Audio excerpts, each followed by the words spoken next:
Você acha que o Paulo Guedes avançou muito mais do que o Fernando Henrique no desmonte da Petrobras? Como que você vê a situação hoje?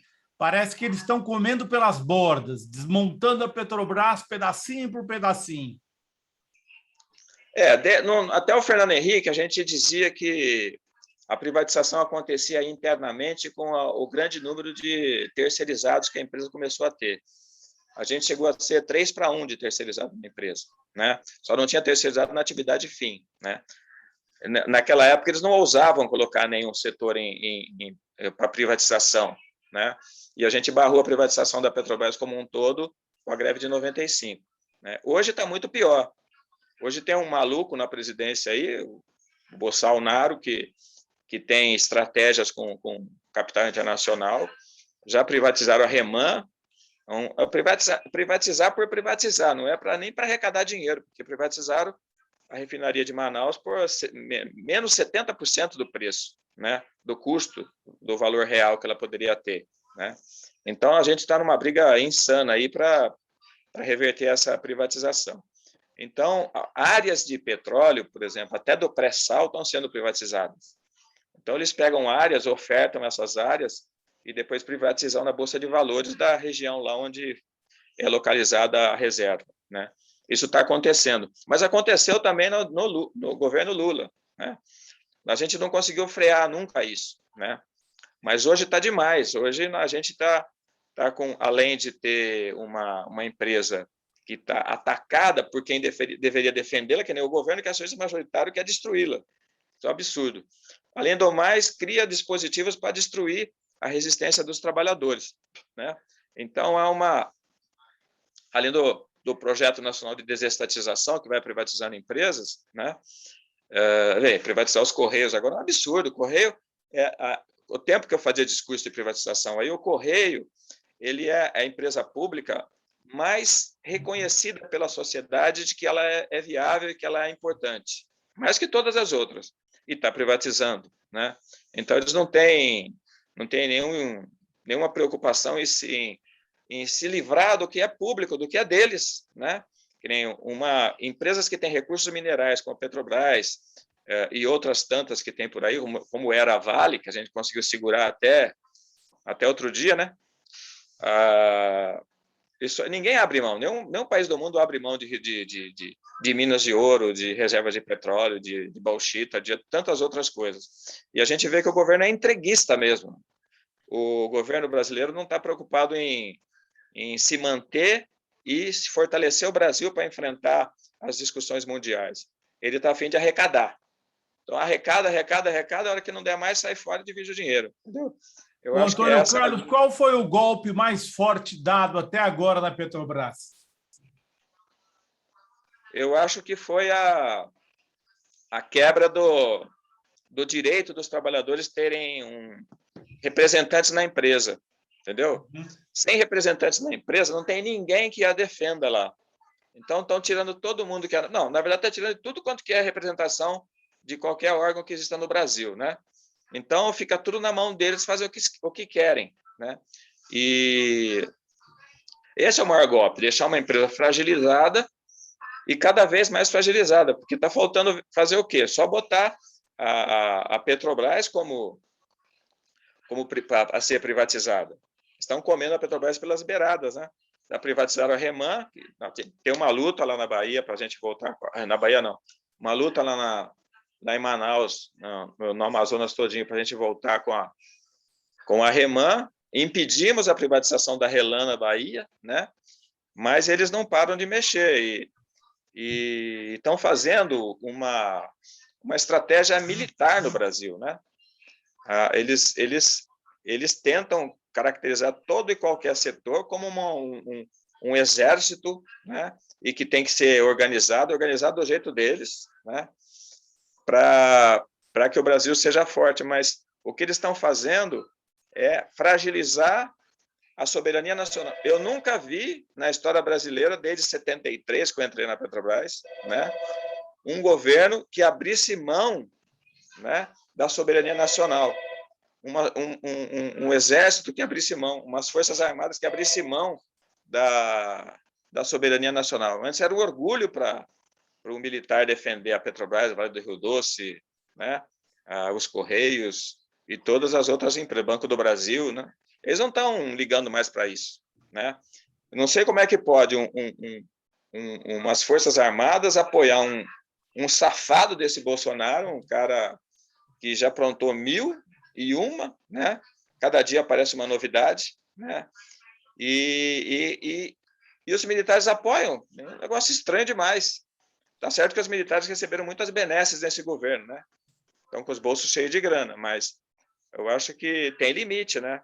Soberania nacional era uma coisa que era sagrada para se discutir no Brasil.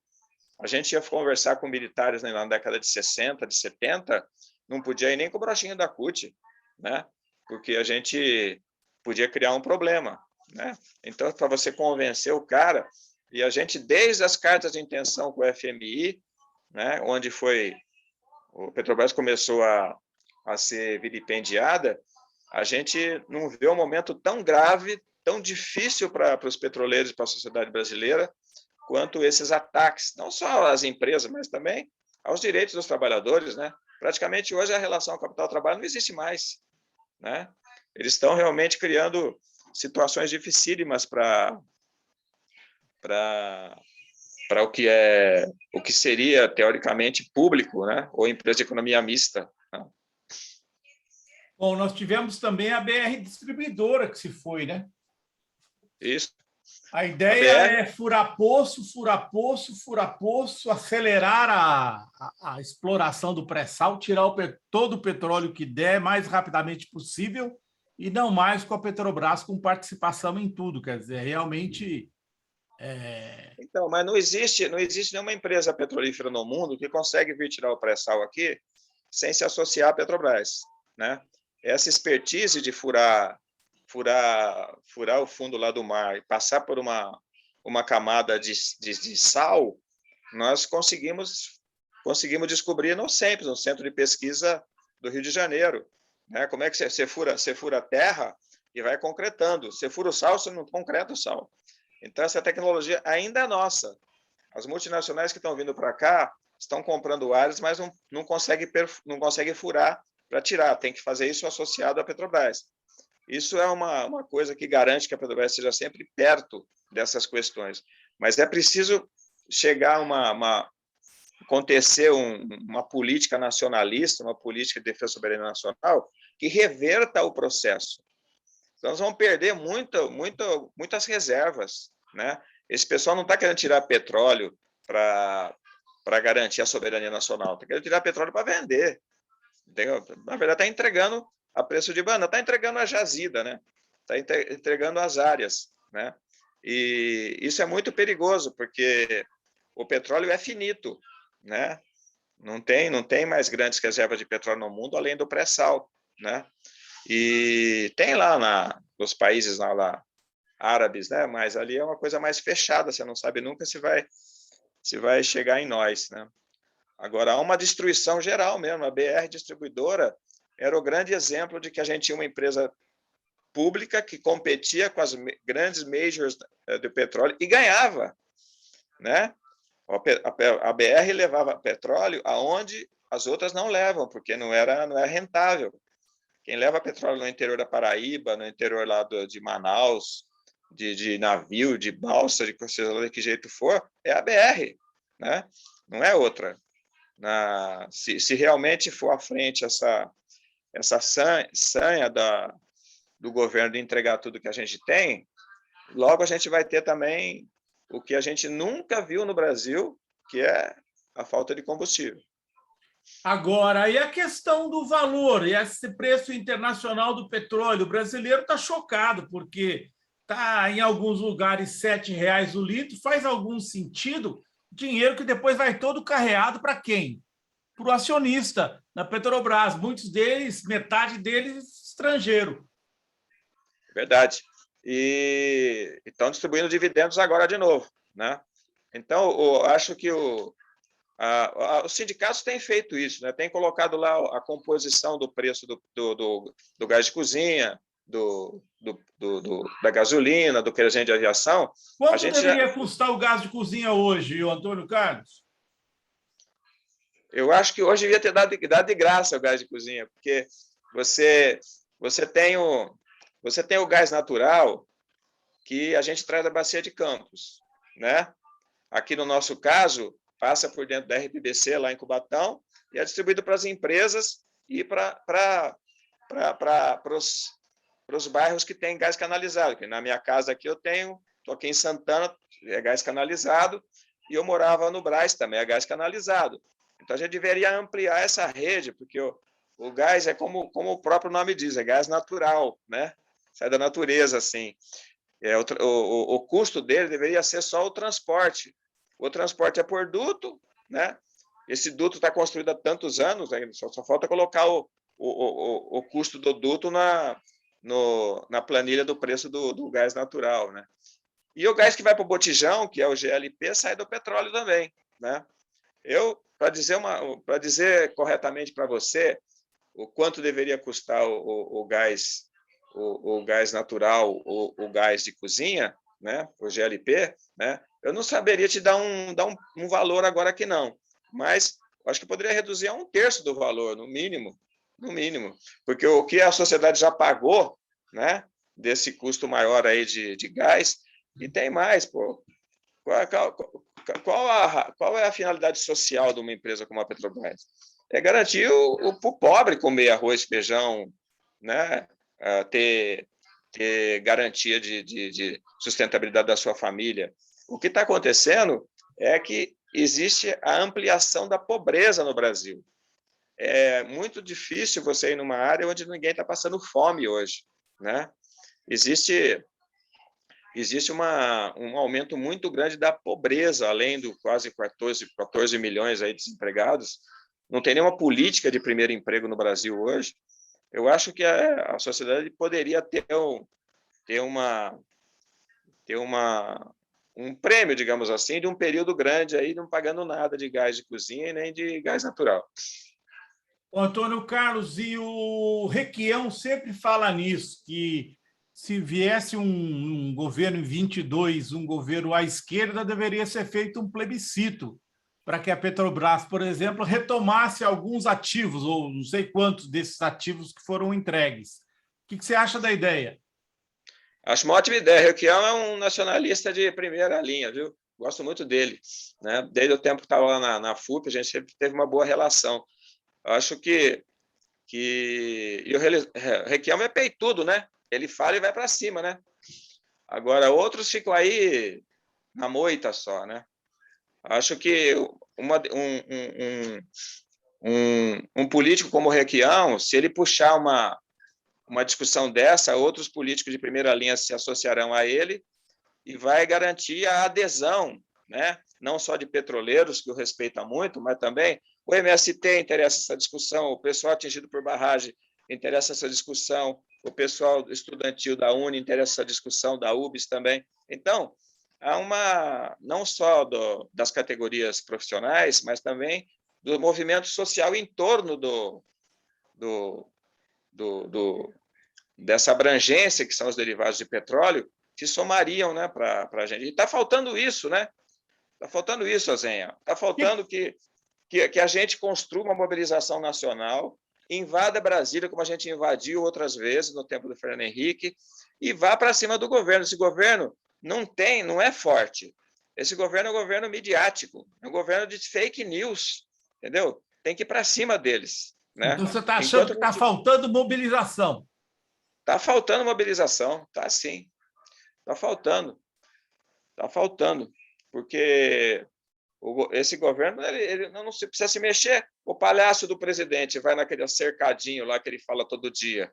Ele fala e vai embora. Onde é que ele vai depois daquilo? Ele fica tramando outras coisas com o filho dele lá que ele pode fazer.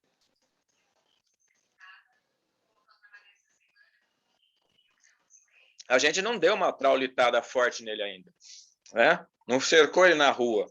Teve um momento do Fernando Henrique que a gente lançou a seguinte proposta na coordenação dos movimentos sociais, que tinha a CUT, a UNE, OAB, a BI, tinha um MST, movimento atingido por barragens, né?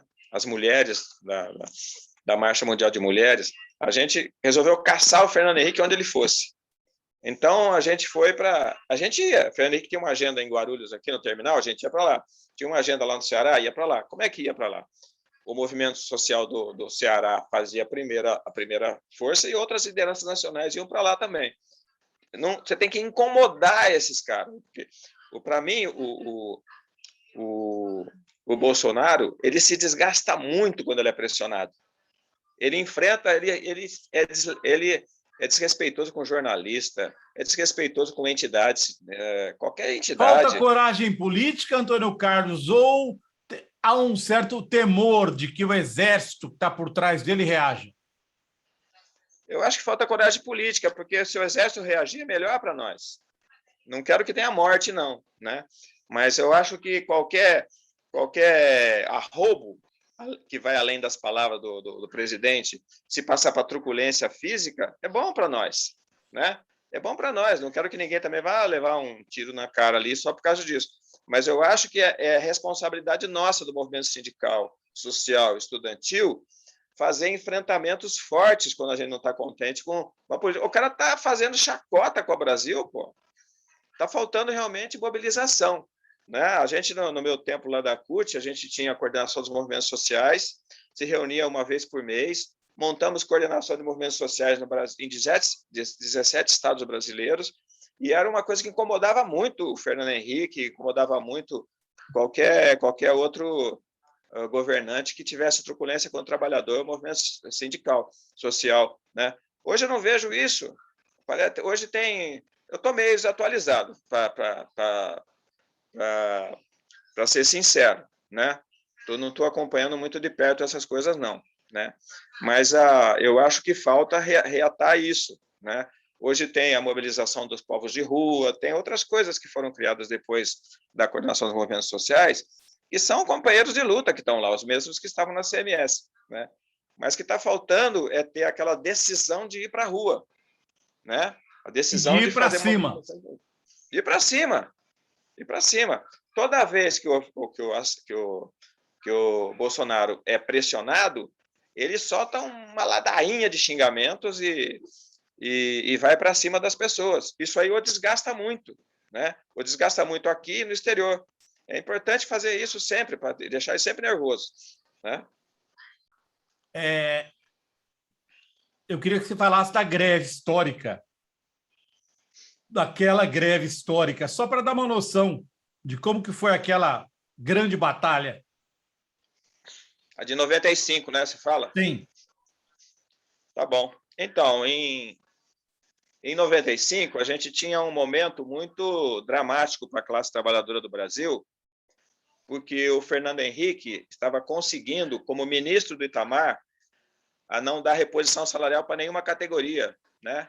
Foi assim com o pessoal dos Correios, dos Serviços Públicos Federais, e vinha numa truculência muito grande, por quê? Porque ele seria candidato na próxima eleição, depois do Itamar, e queria estar com o Brasil equilibrado do ponto de vista da inflação. Tinham lançado o pacote lá do Plano Real, né? Que foi praticamente imposto, né? Que congelou os preços no pico e os salários no piso, e como ele estava vencendo a inflação com esse projeto, ele estava todo poderoso, né? Então, achava que ninguém o enfrentaria. Só que chegou no nosso caso em setembro, nós também tivemos muita dificuldade para negociar. E a gente começou a trabalhar, através da Central Única dos Trabalhadores, uma possibilidade de uma greve geral contra o Fernando Henrique, contra esse projeto que ele tinha implantado também. Só que ele foi eleito em primeiro turno, elegeu a maioria dos governadores também, em primeiro e em segundo turno, e colocou o ACM, né, o Antônio Carlos Magalhães, como o chefe da quadrilha lá, como o grande porta-voz dele lá junto à classe política. Então, era muito difícil enfrentá-lo, né? Mas nós não conseguimos enfrentá-lo também em setembro, com a nossa database. Mas fomos cozinhando o galo, fomos arregimentando as outras categorias que tinham também essas pendências de database, essa truculência, e encontramos na CUT a data de 3 de maio do ano seguinte, né? Bem longe da database, numa plenária do conjunto das categorias lá na CUT. Só que a CUT teve receio de chamar a greve geral. Então, nós chamamos como greve das categorias com pendências de database e construímos essa alternativa com essa nomenclatura, digamos assim. A greve petroleira saiu dia 3 de maio de 95, a database é de setembro de 94.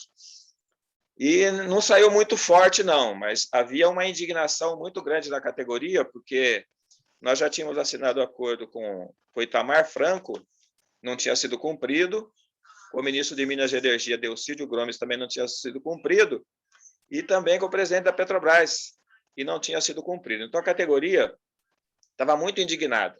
Então, ela veio raivosa para a mobilização, né? Num primeiro momento, a maioria entrou em greve, a parte que não entrou em greve, em pouco tempo a gente conseguiu arregimentar também para construir o movimento, e é considerado hoje, na categoria petroleira, o maior movimento grevista da história dos petroleiros, né? E ficamos 33 dias de greve,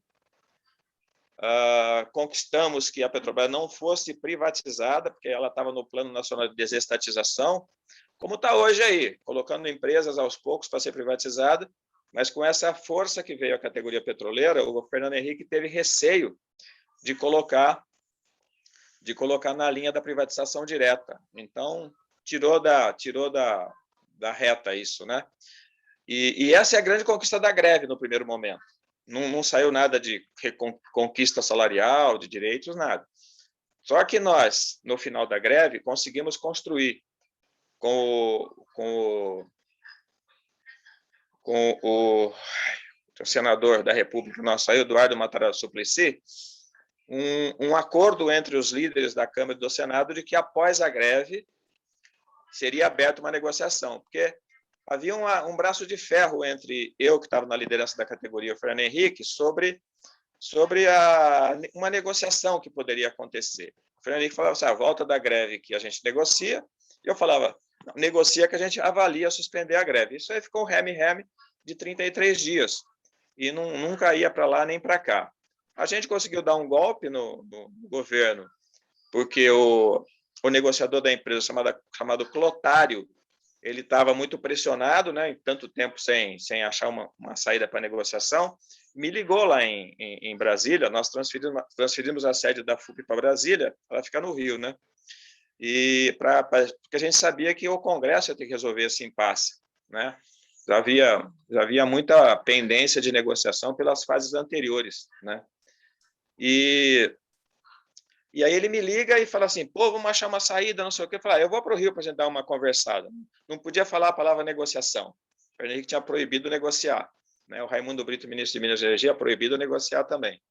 Aí eu peguei o Suplicy, né? O Zica, que era deputado federal, né? Peguei uma jornalista da Folha de São Paulo, a Cristiane Lucchesi, e também um estrategista do PT, o Pachowski, né? Eu estou dizendo peguei, conversei com eles com a estratégia de ir para o Rio e forjar como se tivesse havido uma negociação, né? E para ver o que ia resultar. E fomos assim para o Rio, né? Aí eu e a turma nós levamos 4 ou 5 lideranças petroleiras, mais a Cristiane e o Pachowski, a gente foi para a sala de negociação com o Clotário, e o Suplicy e o Zica subiram lá para o 7º andar do prédio da Petrobras no Rio para falar com o Renault, que era o presidente da empresa, né?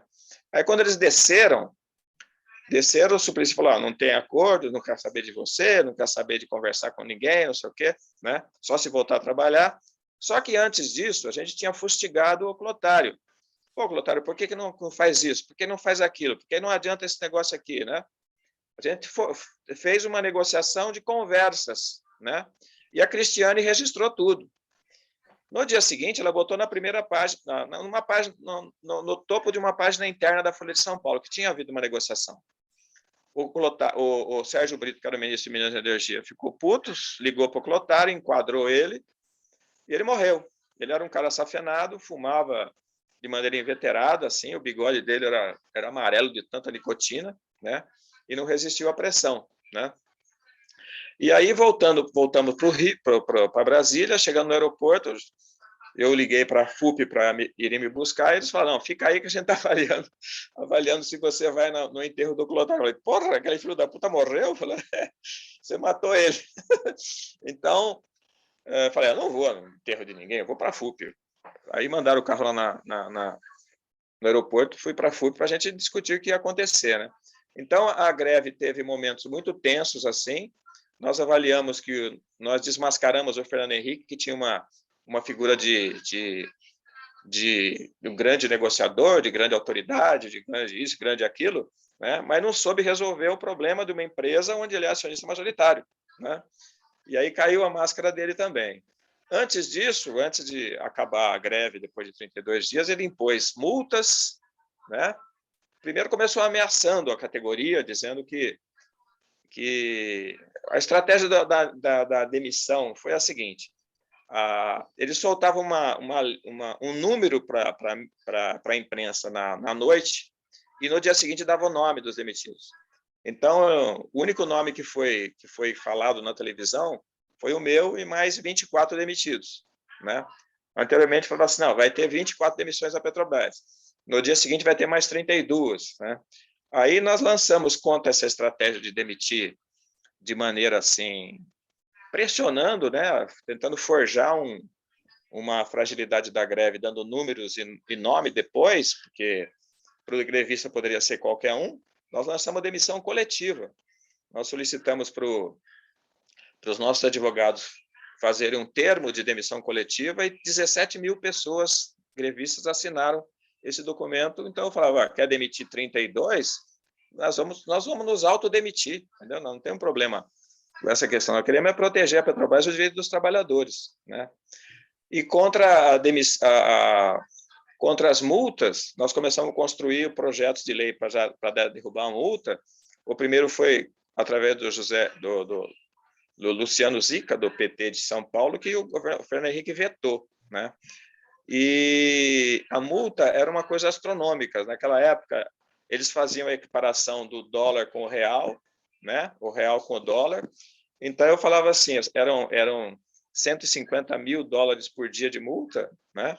Aí eu falava assim, ó, vai destruir toda a categoria e não vai pagar a multa. Então, essa multa não é educativa para a categoria, ela é uma multa destrutiva, né? E aí, o que a gente sabia através da imprensa é que eles estavam com a estratégia de fazer o que a Margaret Thatcher fez com os mineiros lá na Inglaterra, que era quebrar efetivamente a categoria, né? Destruir os sindicatos.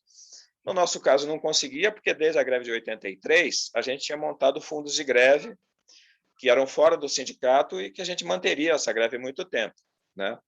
Então, para que não houvesse pressão para nenhum sindicato com relação a finanças, nós reduzimos imediatamente, fizemos uma assembleia, quando soubemos que eles poderiam bloquear as contas bancárias, reduzimos a mensalidade sindical para um centavo de real, para não caracterizar a fraude e execução da sentença, porque é essa mensalidade sindical que caía na conta.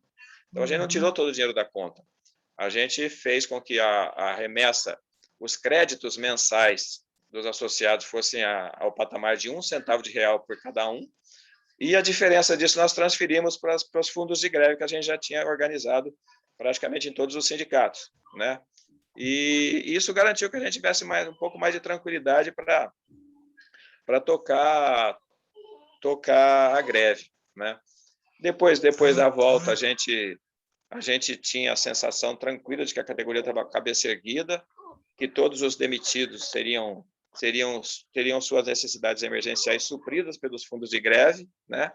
E